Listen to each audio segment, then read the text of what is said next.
Hey, everybody, welcome to I'm going to call it a quasi podcast. I'm going to call it really more of an interview.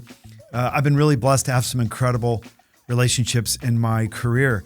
People that I've worked with, collaborated with, and people really that have become friends, which is way more important to me than any sort of business transaction. I want you to meet some of those people. I'm not looking to make a referral.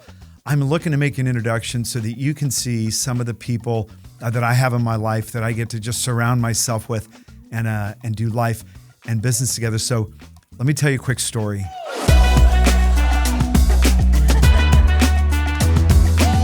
I am here today with my friend and a little bit of a newer friend, really more of a younger sister. And I'm here with Julie Leffler. Julie is the founder and CEO of Big Hype Marketing. And she will never tell you this, but she does an incredible job for her clients with social media, website development. She's a branding expert. And I'm really excited to have her here. So Julie, thanks for taking the hot seat today. Thank you for having me. I'm Yeah. excited. Let's just jump right into it. Okay. You're a marketing branding specialist. Tell me what happened when you woke up today and how many shirts did you go through to say, this is the one that's going to pop, or this is the one that's going to be and I'm going to do my hair a certain way because I want it to look a certain way? Yeah. I tried on a few shirts, to be honest. I did. Yeah. And then I took a backup shirt to the office and asked my team, this shirt or this other shirt? And they chose this shirt. And I chose this shirt because my signature color is blue. Okay. And so...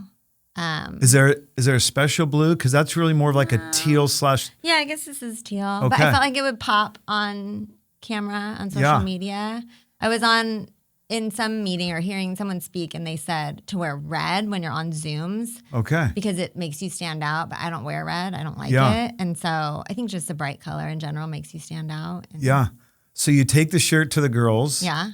Because you have, we'll jump into your team later. 6 teammates? I have 9 employees. 9.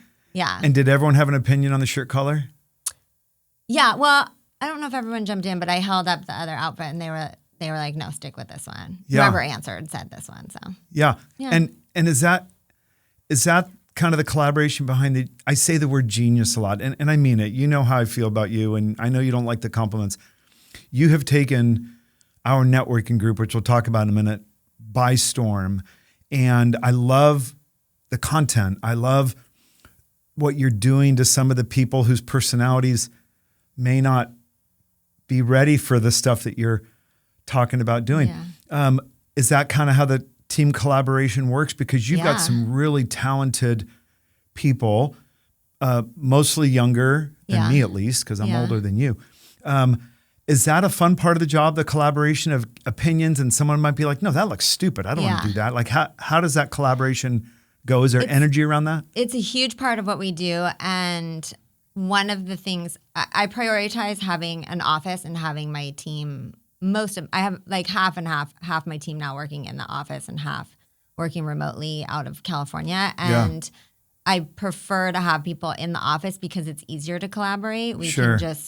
I can just stand up and be like, what do you guys think about this? Or we gather around a computer and say, instead of does this Teams look good? or Zoom or something like that. Yeah. And so we do creative work, and there's strategy and thought behind it, but there's also like opinion and we can make things better with each other's feedback. And so collaboration is a huge part of what we do, and throwing ideas out and saying like, this is what I think we should do. Oh no, I think we should do it like this, or that's great. Let's make it better by doing this, or that's terrible. It doesn't land. We don't get it. Yeah. And so, it's a huge thing every day. I know you would never boast because I know that about you, and I appreciate that about you.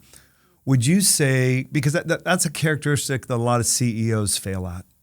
We all hear the great stories of, I was so empowered by working for that person. Or some people say, that CEO is a narcissist. They asked me what I thought. I told them, then they fired me, right? Yeah. Is that one of the reasons, I know you don't want to say it, but I'm going to say it.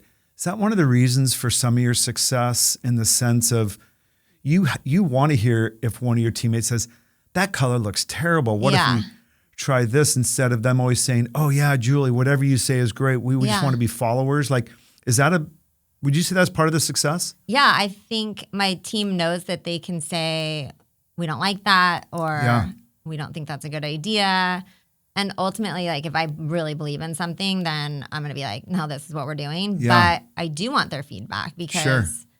I don't know everything. And sometimes I don't see something the Yeah. way everyone else will see it. And Yeah. so I always think that it's I love good that. to get other people's eyes on stuff. And, Yeah, I love that. and hear feedback. Let's talk about something about you personally that I don't like. Okay. Are you ready? Yeah. How do you not have a favorite sports team in any sport? I don't. Like you like to play them, but you don't like to cheer for them. Like I mean, I'm your very dad. Your dad's a athletic. marketing branding He specialist. doesn't do sports. He doesn't. either. So he should be here, telling him that's the only thing about you. He did a poor job in raising you. That there's not Yeah. one sports team. He doesn't know No. anything about sports. What about your boyfriend? He got a sports team. He likes soccer. Okay. So, but he doesn't like fight for one team. I don't Okay. think. No. I Got don't it. Does he think get does. up early when the game's in England Yeah, or like London on, or something? Yeah, he'll do that. Okay, got it. And like on Sundays, he watches soccer. Okay. From You don't the watch Euro- soccer? No, I'm like sitting there like working sometimes or like Yeah. scrolling on my phone. But Okay. So no, I don't. the problem is you haven't Yeah. surrounded yourself with people that have sports teams that you could Yeah. like, But I also latch like. onto. I think that's okay.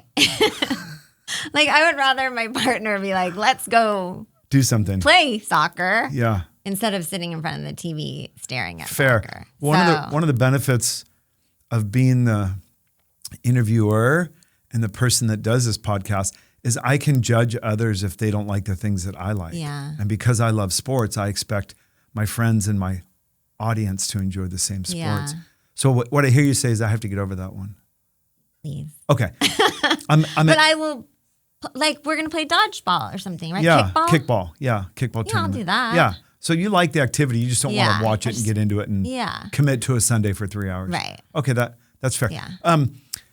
I've only known Julie for about, I think it's been 5 years now. Mm-hmm. Julie and I met in a networking group, the Provisor Networking Group. We're here in Southern California, and she has taken it by storm. There's a lot of groups. There's some marketing and branding specialists. No one is garnering the attention and the amount of business that Julie's doing, and we're going to talk about that right now. What I've watched you do has been really fun because some of your clients, and I won't say their names because we have to see them all the time, Yeah. probably are not very comfortable on camera. Mm-hmm. They're probably not very like open and available, but somewhere in there's a recognition that they have to do something. Yeah. So pause there for a second. What happens when you have that client that is not going to come across personable, let's say? Mm-hmm. They're not going to be intentional about the shirt that they wear and the way that their hair color is going to look on camera. How hard is it to get that person to see your vision? And my second question is, especially if it's an attorney, will they do everything you say, or do they try and get in the middle of it even though you're the expert in that field? Yeah. Okay. So first answer is not everyone's great on, not on film, but like being charismatic, I guess, or Sure. being carefree. Yeah, some on people just aren't film. comfortable with it. So we have to come up with ideas to make them look good. So Sure. we've gotten teleprompters that are on the camera, like where we're looking at the camera and the words are on the camera. And we've got we come up with different ideas, like if they're not responding well or memorizing their scripts or Yeah. able to read in a like with inflection in their voice or being able to show their personality, then we've tried asking them a question. And then they just answer it kind Okay. of. And then we cut out our question. So we get creative with Oh, how yeah. we're Oh my gosh, that's doing it. like to that. make them Like I would never think look that. And you better. know me, I've done a Yeah. lot of interview.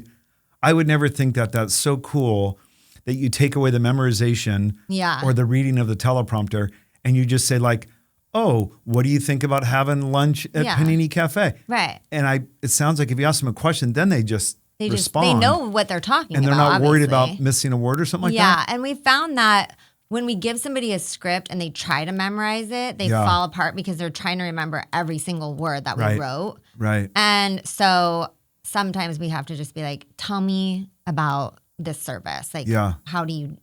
what do you do? What does this service include? Or how do you do this differently than Yeah. your competitors? But I have to be ready to Yeah. pivot and ask and get it out of them Yeah. in a way that makes them look good and Yeah. be interesting. Well, one of the things that you've done really well, I don't want to like water it down. You're really good in the categories that you do. And I don't want to water down a website, right? Website is so important, but it seems to me like what you're doing on social and what you're doing in video is probably a little bit more important, right? You need the website for all the reasons why you need one. But the step up is really then getting more active on social. One of the things I've seen you do really well is these companies are bringing you in and they're saying, we need a fresh look on our website. Yeah. And you do that, which is great and that's valuable. But then it seems like you're finding ways to get them to do a little bit more on social with video that kind of personalizes and humanizes them. Yeah. Because so many business categories are not human, right? They come across as these scripted things. Is the website as important as the social media? Is one more important than the other? Can you have success with one without the other? Or is it really kind of a combination of trying to do both That of is them? a great question. Yeah.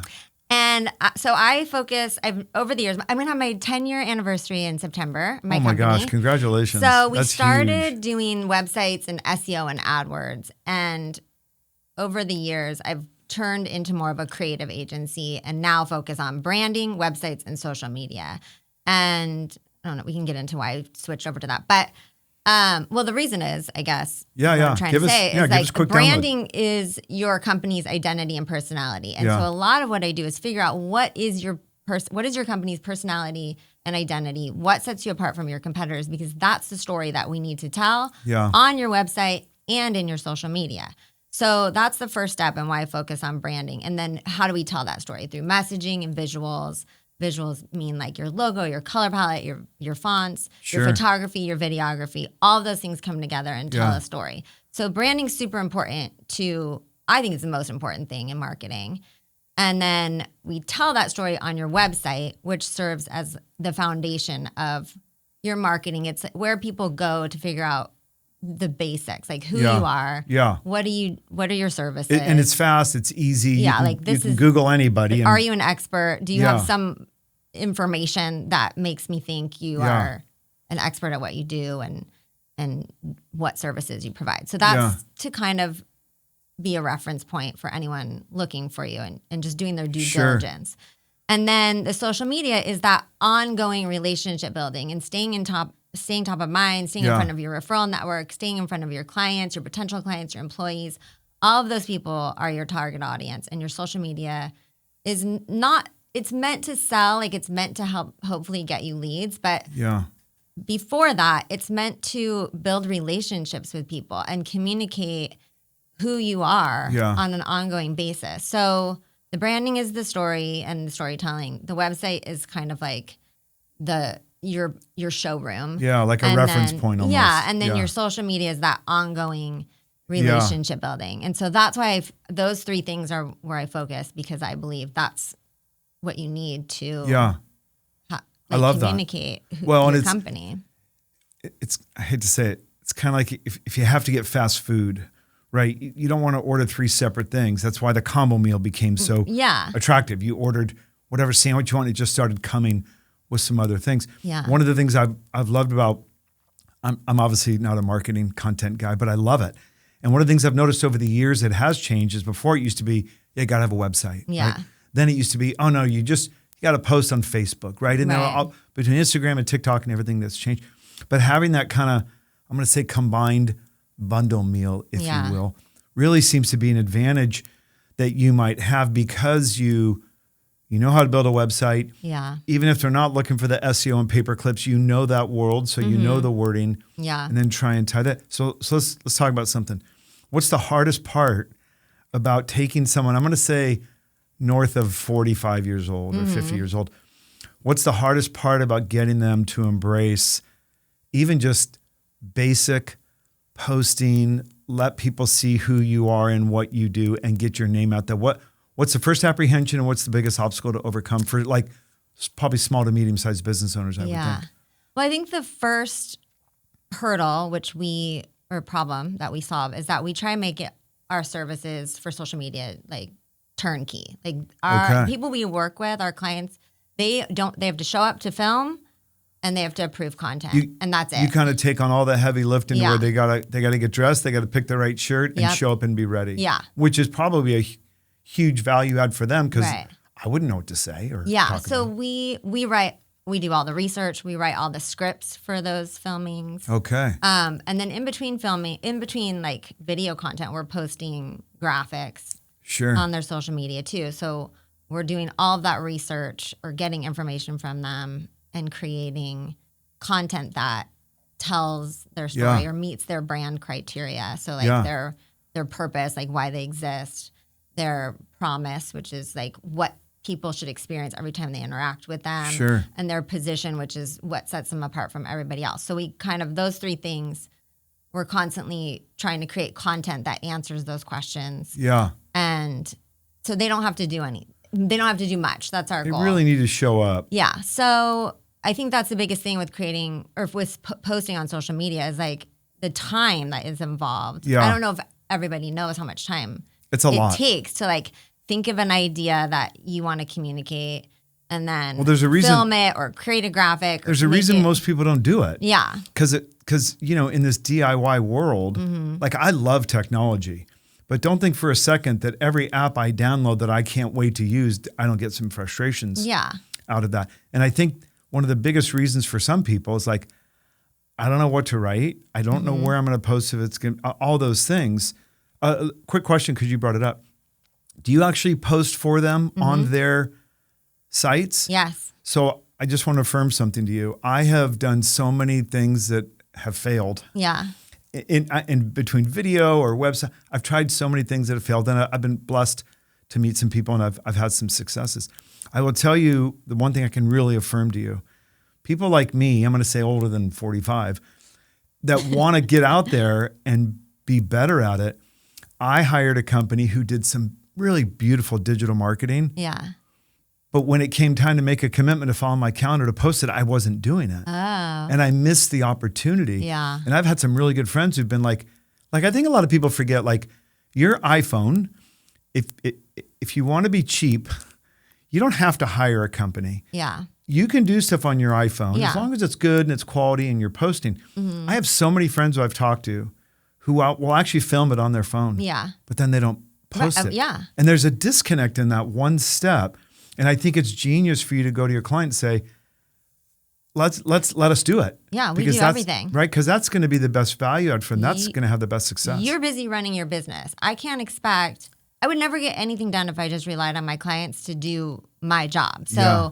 we, like I said, like we write all the scripts, we send them for approval. We create all the content, we send it for approval. Yeah. We write all the captions. We do all the posting on all different platforms. on their platforms, on whatever theirs. they're on. Yep. And then we provide reporting every month too to show like, Okay, this is that's huge. every single platform that we posted on, this is your top post. These are your top Okay. three posts. Are they reading This it? is- Some do. Sometimes? Some do and some don't. Yeah. Um, Some just but want it's- to out of sight, out of mind. Yeah. I'm paying you, just do it. figure it They out. don't care. But it's helpful for us, and I make my team, whoever's working on that client, I make them do the reports. We don't pass it off to our intern. Yeah. Because I think it's important for them to know the Yeah. data that's coming out of the content that they're creating. Yeah. Understand like, okay, this post performed really great. Like what was great about this and how do we do it again? How do we do more of it? Or this one flopped.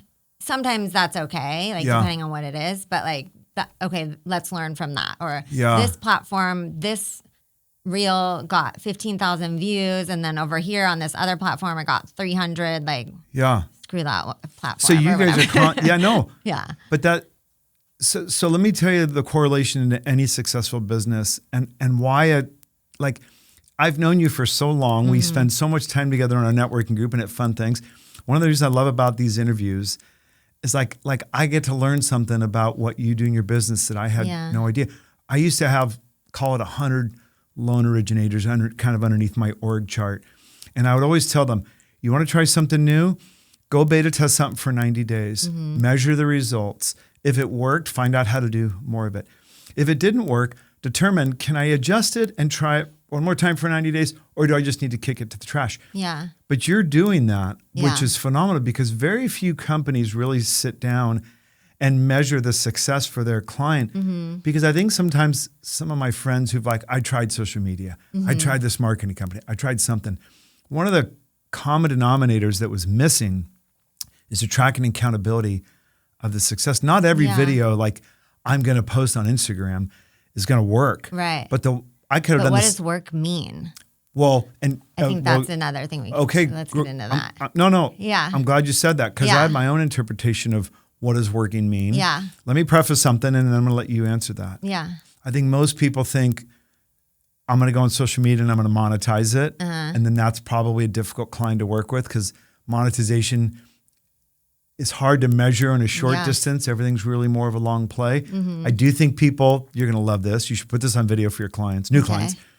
Most people don't realize what you're going to invest for yourself for branding of yourself and the messaging around yourself is going to create a larger monetization down the road faster than any, I want to monetize this right now. Yes. Give me 3 or 4 minutes because it's an important topic.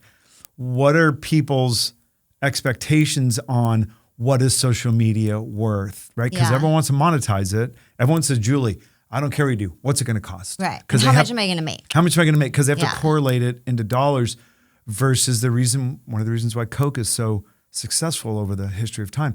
They have an incredible branding message. Yeah. So I'm glad you interrupted me. Yeah. No, I mean it. Tell me about that. Like, how do you get the client to understand that the value of social media, monetization's part of it, but it cannot be the primary focus in day one. Is that a true statement? 100% true. Go take that over for a couple minutes and. Yeah, I mean, well, going back to like if something flops, a testimonial that you post is not going to get like a ton of views or a ton of engagement, but that doesn't mean it's not valuable. It's good for somebody to have a reel that gets in front of a lot of people, and then followed up with a testimonial that validates all the stuff that you're doing. So just because that testimonial isn't going to get a ton of engagement doesn't mean that that's not worth posting. So that's just something where you kind of have to look at data and be like, okay, yes, this testimonial isn't worth it on the numbers, but it is still worth it. Yeah. So I think a lot of companies think, like you said, like I'm putting money towards marketing and I should get this ROI and it should equal this much more than. It's got to be the first thing out of most people's mouth, right? Yeah, it is. But if you think about marketing, there isn't anything that maybe there are a few things like AdWords, Google Ads, where you're like, okay, if I spend this much, I'm going to get this much back, and I can see like you can measure it. Yeah, the measurement. I mean, besides that, like in the old days, like when we were younger, there used to be billboards on the freeways, or there still are, and that is branding. Like that billboard is being seen by millions and millions of eyes. Yeah. And in PR, which I used to be in, we used to measure, or even in social media, like impressions, how many eyes are getting on this billboard. Yeah. And that's that's how we're measuring that. The success of that billboard is just how many eyes see it. Are all of those people going to call you? No, but you're making yourself memorable. You're making yourself, it's branding. And so it's hard to quantify? Yeah. Yeah. How much that billboard is worth. Yeah, because you can't say, oh, we got 50 calls on the 405 freeway from that one billboard that we spent $45,000 on. Like, it's just not. But the beauty in that is like all those personal injury attorneys that are on there, most of them probably don't even realize if I've been driving the 405 every day for 9 years, but I haven't had an accident in 9 years, I didn't need to call. But if I get an accident, my brain's going to the same sign I saw for 9 years. So I want to tell you something else. You really should send this to your boyfriend and anyone in your family, because all I'm going to do is talk great about you. Thank you. You and I are doing an event coming up within our networking group. You had a great idea because we thought people's pictures were terrible, right? And people forget you really need to have a good picture. Yes. Even if you're not the best looking person like me, I can still look better on camera, right? So you had this great idea, and we're partnering on this thing, right? Mm-hmm. So you're going to bring your team and your resources, and we're going to take headshots, and I'll pay some money to let people have a beer to get them there. Yeah. But I want to affirm something to you. I've had 2 people since we came up with the, hey, let's just do this thing. Let's just take headshots of people. And one of them said, is that expensive? I'm like, well, I said, Julie's going to. No, the cost of it. Oh. I said, well, Julie's going to lose money because she's going to bring her staff and do what they do professionally that costs $200, and it's $25 to come back. And I'm going to spend a few bucks on beer, right? Just to get people there. You know what the person said to me? What? Genius idea. Oh. And I always liked that we were spending money. Well, I always, me, like if I do something good, if I do something bad, you don't have to tell me why. If I do something good, I want to know. And I said, oh my gosh, tell me why you said that. they said, I don't know, 1,000 people are going to see the invitation. Yeah. 1,000 people are going to see emails from the Provisor Hub saying, do you want to come to this? Whoever signs up, every time they see the picture, everything they do, they're going to think of Julie Leffler, Big Hype Marketing. Yeah. And so I think I'm grateful that you branding. wanted to do it.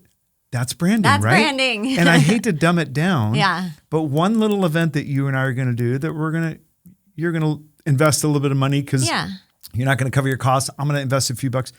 I think people don't realize it doesn't cost a lot of money and doesn't take a ton of time to build a one-day event, and then you're going to brand yourself.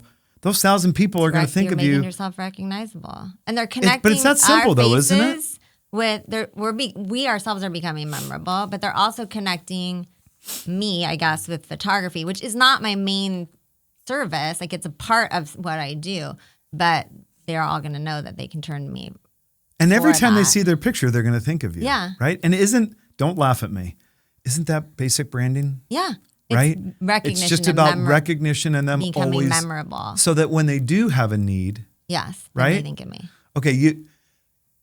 I'm so glad that we're talking because just some of those few tidbits, it actually allows me to become a better referral partner for you. Oh, thanks. Because when you go to someone and say, and I'm really lucky the people that I've hired because I think some of the social media stuff they're doing for me is really good. Yeah. And I'm getting a lot of people who are kind of talking about it, which I love.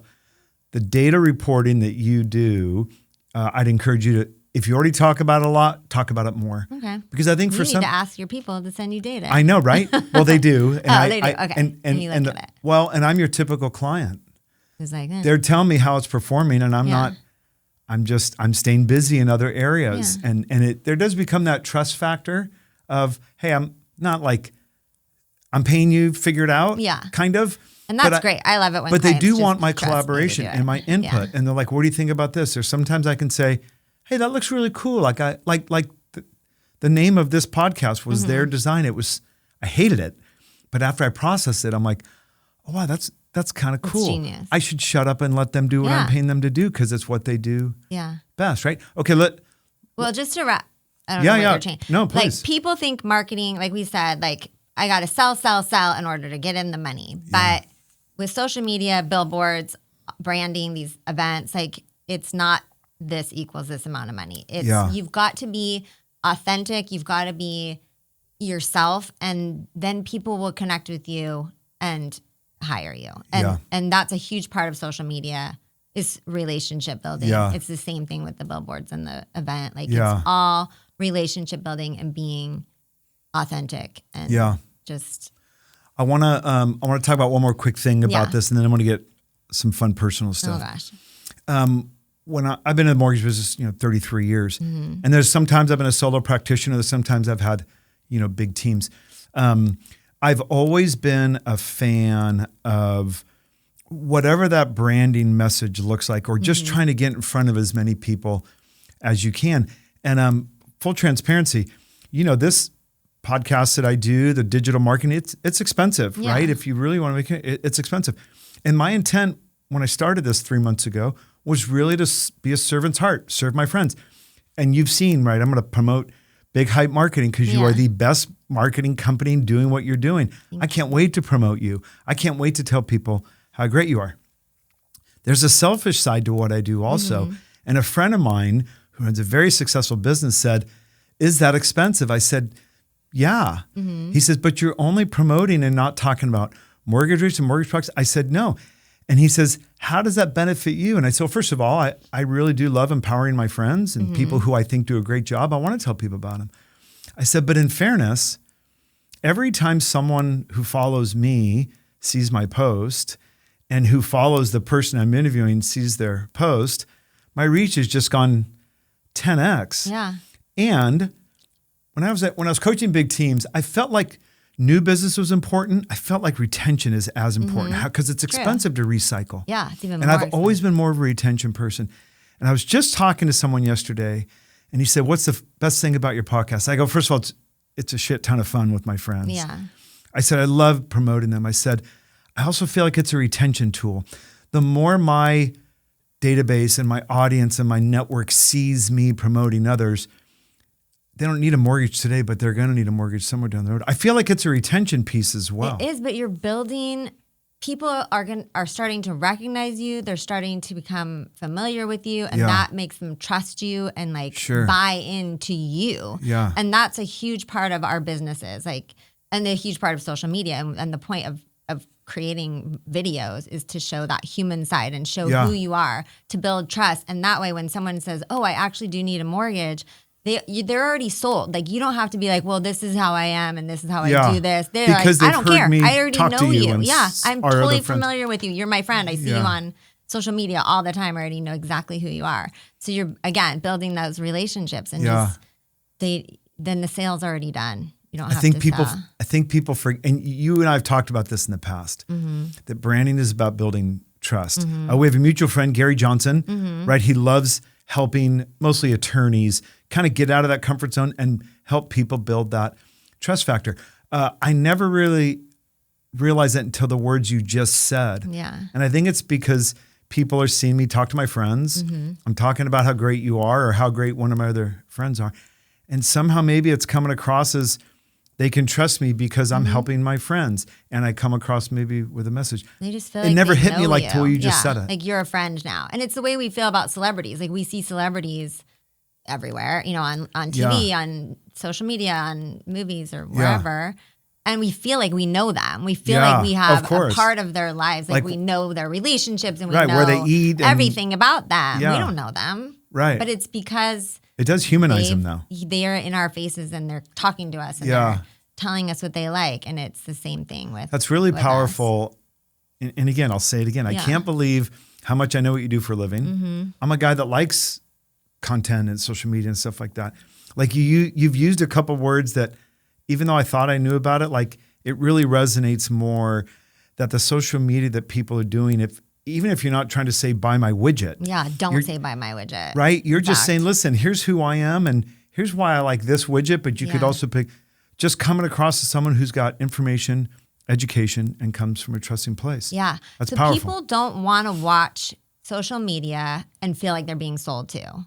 Nobody wants that. And if you think about how you scroll through it when you're sitting on your couch at night, I scroll through every single one of them. You don't want to watch a commercial. And when you sit down and watch TV, a lot of us pay not to see ads. We don't want to see ads. Right. If we sat down at night and watched ads, we get up and go to the bathroom during the ads. Yeah. So your content gosh, that's a great analogy, by the way. You cannot create content that feels like an ad. Yeah. You have to create content that adds value to that person's life, that gets them to think, oh, they are giving me something. I'm getting something out of watching this content or reading this content. Yeah. And that's typically, we're educating somebody, we're motivating them in some way, or entertaining them, or a combination of those things. We have to be giving them something in order to get them because I want to be sold something. Yeah. Nobody wants to be sold something. I love that. Yeah. We're going to cover a couple quick personal things before we get ready to wrap up. Okay. We're almost done. I could talk for hours. Okay, so let me just say something.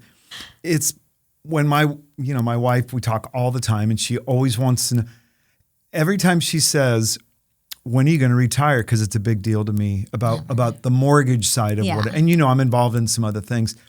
And ever since we started this, she says, I can't believe how much fun you're having.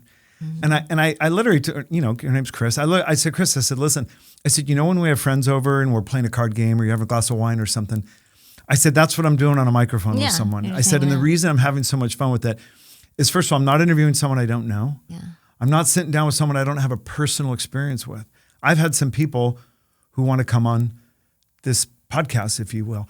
It's not that I don't want them to, but if I don't know, like you answered like 8 or 9 questions, but in the last 32 minutes, I haven't looked at those questions, right? Because because I know you and I've seen your work. Yeah. And my wife's laughing. She's like, are you going to do this when you're in your 60s? I'm like, I hope so. Yeah. Because this is a dream job. It's so much fun with my friends. And that's been the common theme when we would finish a past interview. Someone's like, oh my God, that went by really fast. But isn't that kind of like you go to lunch with a friend? Yeah. And you just have lunch and it's an hour and a half talking, and you're like, that was lunch. So I'm glad you're having fun. It went fast. I am having fun. Couple quick things. Yeah. Give me 2 minutes. What's the deal with you on your last meal if you're going to die and that you just want like sauces? Yeah. Now, not just sauce. Sauce on your sushi, sauce on your Italian. Like, how do you not say like, oh, my absolute final meal is this Pop-Tart or something? Well, I love food. All kinds of food? I mean, I like. Is there a favorite? I wouldn't say I'm a foodie, but like, if you want to take me to a nice restaurant that's like been reviewed, like got 5-star review, I'm like, I'm in. Yes. But do you not care what if it's Italian or Mexican or Chinese or if Peruvian? Somebody said it was like Michelin star. You'd I'm like, go. okay. Okay, got it. Any foods you don't like? I don't eat mammals. Okay. So, but I have. Is that like a trauma from a cartoon movie years ago, or? No, I mean, I'm not like an animal. I don't know if I've ever heard someone say I don't eat mammals. Because I eat poultry and fish. Yeah. So I just define it that way. Yeah. I don't know. I haven't no mammals, eaten, but poultry and fish. Yeah. Okay. So it's not pescatarian, but it's. Okay. Personal choice. Yeah, personal choice. Okay, got it.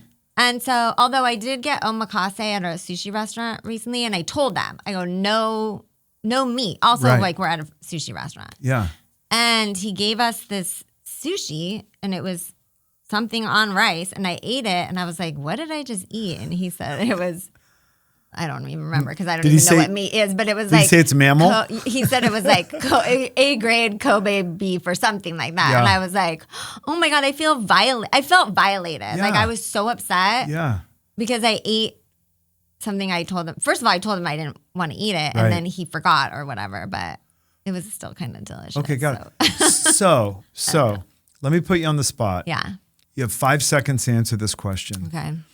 It's your last day on earth. Mm-hmm. You just celebrated with, we're going to talk about in a minute how many blended family people you have, which I love. Yeah. You have 5 seconds. What is the last meal you're going to eat? Go. Sushi? Yeah. I think sushi. I love sushi. Yeah. But like good. It's got to be like good sushi. The fish has to be fresh. It has to be like, it has to have like real wasabi. Less on rice it. instead of the big rice. Okay. Hand selected and crafted. So again, a sushi artisan. Didn't know sushi. Like that's another thing I love about you. Like I've known you for so long, I didn't realize how passionate you are, and you're very specific on your wasabi and stuff like that. It has to be like. I love that. Yeah. We're gonna wrap up here, but I want to talk about one more thing. Okay. One of the other similarities we have is blended families, and so you had a relationship, 2 kids, and you helped raise them. Not in that relationship anymore, right? But still have a relationship with the kids. Yes. And they have their own children now. Yes. Are you considered a grandma? Yeah. So I have. You should see the look on your face when I said that. I came into my marriage with. Hold on, give me a better. What is your name for them? Do they call you? My grandson calls me Juju. Juju. But they asked me like, what do you want to be called? And I told before he was born, I said grandma because it's confusing. Like I'm not married to grandpa anymore. Right. I'm not the biological mom of mom. Yeah. She's my stepdaughter. And so I was like, I feel like if I'm Gigi or something weird like, or Juju, then the kid is like, who is this lady? But he calls me Juju. And then the other day he was like, did my grandma die? Did my grandma die? Oh my gosh. Because you're named Juju, not grandma. Well, and none of his grandmas are called grandma. So he was like, where are my Where's grandmas? my grandmas? Yeah. And I love that. My stepdaughter Nadine was like, no, you have Juju, you have Gigi, you have Bobby, you have blah, like, and he just gets extra love. I applaud you for having that. Because, marriages don't work sometimes. Yeah. We know that. And that's okay. And sometimes we get, with the divorce rate the way it is, yeah, we're in relationships with children that are not from our DNA. Yeah. I love that you had a relationship that had children that were not yours by blood, but they're yours because you helped raise them. Yep. And now after that, and they're adults, you still have relationship. There's got to be, I know you'd never say this, there's got to be something that feels good about that. That's like, listen, I'm sure some days they didn't like me. No, they didn't like me. But as their stepmom, yeah, like I'm so glad that I have this healthy relationship with them after, because that's not always the case. I mean, I could do a whole podcast about that. Yeah, but you and me both. Yeah, I mean, growing up, I was not their mom. They had to report to me and be parented by me, which is very difficult. But now, fortunately, they know what I did for them and they appreciate it. Are they in their 20s? 29 and 28. Yeah. I promise this is my last thing because I'm already past my time. Oh. My kids are 25, 30, 36. And I love seeing people my age with younger kids because I'm like, feel sorry for them because they're dealing with teenagers. But I will say this, and I bet you've experienced this. My kids forever thought I was crazy. Yeah. You punished us too much. You were too hard on us. They never say I didn't love them. But have you been able to experience as they get older, seems to be 20s, mid to late 20s, they start to have this realization that we weren't terrible. Yeah. My stepkids realized that. Isn't that? Now that's got to be gratifying to hear that. And then my teenager, I actually, because I have a 17-year-old and a 14-year-old. Yeah. And they, I think, appreciate me. Yeah. I'm a single mom, and so they saw how hard that is. Yeah, they get that I work so hard for them, and they do get that. So yeah, I love that. And they see other parents where they're like, oh, okay, I love that. This isn't that bad. Yeah, sometimes the bar gets lowered a little bit. Yeah, they're like, okay, it could be worse. I'm only going to say this, I promise, one more time. I mean it. You are killing it. And I tell you this all the time, and I love that you get embarrassed by it, because I know you would never say that about yourself. The work that you're doing with the mutual friends and business colleagues that we have, it's noticeable. And everybody in our provisor group, at least in Orange County, and there's 1,000 of them. At least, when people think websites, branding, social media, how can I look better? Every single friggin' person knows who Julie Leffler at Big Hype Marketing is. So I guess what I'm wrapping up with is, whatever you're doing, don't keep doing it. Do more of it. Yeah. And whatever mistakes come along the way, I know you. You're like, oh, I tried that. It didn't work. Okay, I don't care. I got to move on. Being a business owner. Whatever you're doing, do as much of it as you can and do more of it. Because not only is it working, you're changing some of these people's lives because they didn't want to come out of a shell. And you've said, listen, dummy, I'm going to help you get out of this shell. I got you. And so I just want to tell you, keep doing more of it because it's noticeable. Before we finish, I want you to look at that camera right there. Tell people how they can get a hold of you, how they can reach out to you if they just have questions or want to have you come look at their stuff, see if you can help them better. Go ahead and do that. You can go to our website at bighypemarketing.com or follow us on all of the social media platforms. And all of our handles are just Big Hype Marketing. And just check us out because we'll give you a little laugh. Yeah. Thanks for coming in. I know I get to see you every week. Yeah. If you have any questions about how to get better at your branding, social media, whether it's the website or not, Julie Leffler, Big Hype Marketing, just make her your first phone call. I've talked to her a number of times. She has helped one of my family members just talk about what that's going to look like. And so if you really want to get better at it, reach out to Julie. She's a dear friend. She's really talented at what she does, and she's super passionate about it. And if you do decide to hire her, make sure you find out what kind of sushi you can buy her. Yes. We can go out to dinner. Or she'll take you out. Take me to dinner. Julie, thanks for coming in. It was great to talk to you. Thank you.